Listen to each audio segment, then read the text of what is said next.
सुप्रभात देवियों और सज्जनों, मैं कर्नल सोफिया कुरैशी और मेरे साथ विंग कमांडर व्योमिका सिंह आज आपको 6 से 7 मई 2025 की रात 1:05 से 1:30 बजे के बीच भारतीय सशस्त्र बलों द्वारा अंजाम दिए गए ऑपरेशन सिंदूर के बारे में जानकारी देंगे। ऑपरेशन सिंदूर 22 अप्रैल को पहलगाम में हुए विभत्स आतंकवादी हमले के शिकार मासूम नागरिकों व उनके परिवारों को न्याय देने के लिए लॉन्च किया गया था। इस कार्रवाई में 9 टेररिस्ट कैंप्स को टारगेट किया गया और पूरी तरह से इसे बर्बाद किया गया। पाकिस्तान में पिछले 3 दशकों से टेरर इंफ्रास्ट्रक्चर का निर्माण हो रहा है। इसमें recruitment, indoctrination centres, training areas व लॉन्च पैड शामिल थे, जो पाकिस्तान और पाक अधिकृत जम्मू कश्मीर POJK दोनों में फैले हैं। Operation Sindoor was launched by Indian Armed Forces to deliver justice to the victims of Pahalgam terror attack and their families. 9 terrorist camps were targeted and successfully destroyed. Over the last 3 decades, Pakistan has systematically built terror infrastructure. It is a complex web of recruitment and indoctrination centers, training areas for initial and refresher courses, and launch pads for handlers. These camps are located both in Pakistan as well as Pakistan-occupied Jammu and Kashmir areas. Some of the well-known training camps are located, as you can see on the screen. They are distributed from Savai Nala in the north, counting to approximately 21, ending at Bhagalpur to the south. इन लक्ष्यों का चयन विश्वसनीय intelligence सूचनाओं के आधार पर हुआ ताकि आतंक गतिविधियों की रीढ़ तोड़ी जा सके, और यह खास ध्यान दिया गया कि निर्दोष नागरिकों और सिविलियन इंस्टॉलेशन को नुकसान न पहुंचे। The selection of these targets for Operation Sindoor was based on credible intelligence inputs and role of these facilities in perpetrating the terror activities. The locations were so selected to avoid damage to civilian infrastructures and loss of any civilian lives. This was done with due diligence, and the camps selected for targeting and their engagement will now be shown to you one by one. POJK के target मैं आपको बताना चाहूंगी। सबसे पहले सवाई नाला camp Muzaffarabad, जो कि POJK के लाइन ऑफ कंट्रोल से 30 किलोमीटर दूर है। यह एक लश्कर तोयबा का ट्रेनिंग सेंटर था। 20 अक्टूबर 2024 सोनमर्ग, 24 अक्टूबर 24 गुलमर्ग, 22 अप्रैल 2025 पहलगाम, इन हमलों के आतंकियों ने यहीं से प्रशिक्षण लिया था। सैयदना बिलाल कैंप मुजफ्फराबाद, यह एक जैश ए मोहम्मद का स्टेजिंग एरिया है।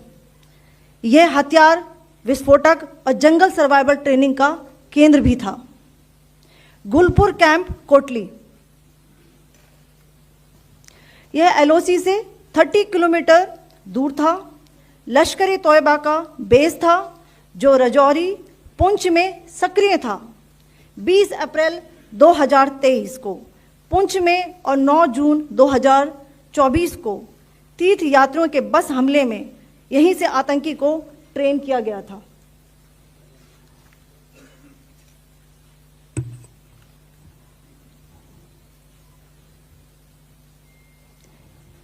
बरनाला कैंप बिंबर, ये LOC से 9 किलोमीटर दूर है। यहाँ पर हथियार, हैंडलिंग, IED व जंगल सर्वाइवल का प्रशिक्षण केंद्र था। अब्बास कैंप कोटली,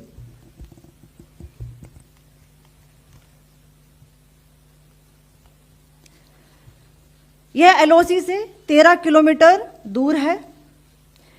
लश्कर तोयबा का फिदाइन यहां तैयार होता था। इसकी कैपेसिटी 15 टेररिस्ट को ट्रेन करने की थी।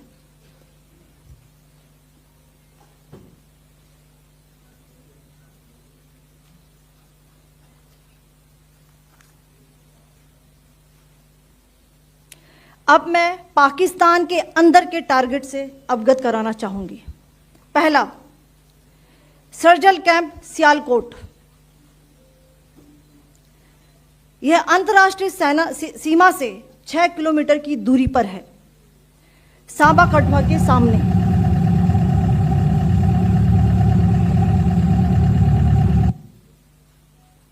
मार्च 2025 में जम्मू एंड कश्मीर पुलिस के 4 जवानों की जो हत्या की गई थी, उन आतंकवादियों को इसी जगह पर ट्रेन किया गया था।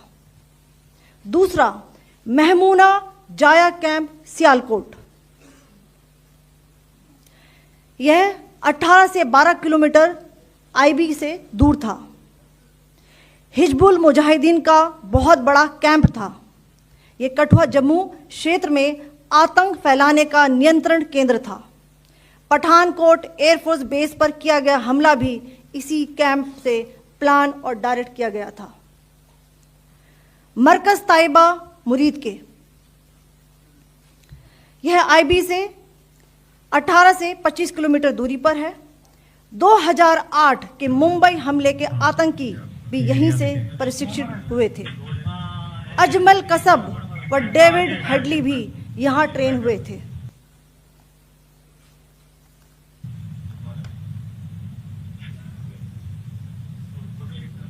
आगे दूसरा आया।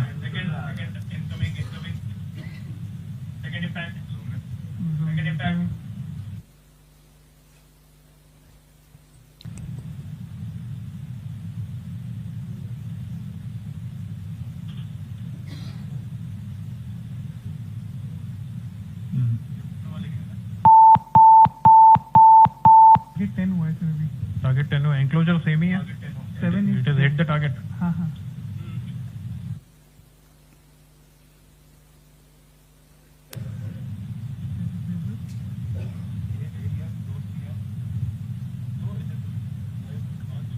आ गया सर, इम्पैक्ट।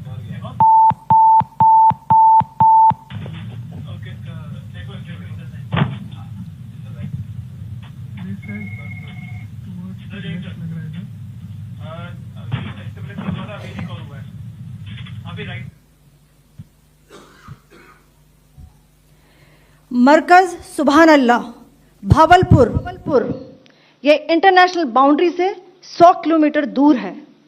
जैश ए मोहम्मद का मुख्यालय था। यहाँ पर रिक्रूटमेंट, ट्रेनिंग व इंडॉक्ट्रिनेशन का केंद्र भी था। शीर्ष आतंकी अक्सर यहाँ आते थे। मैं आप सबको बताना चाहती हूँ कि किसी भी सैन्य ठिकाने का निशाना नहीं बनाया गया और अभी तक किसी तरह की नागरिक क्षति की रिपोर्ट नहीं है। धन्यवाद। जय Hind. The strike on the terror camps were undertaken through precision capability, as shown to you. A niche technology weapons with careful selection of warheads was ensured so that there will be no collateral damage.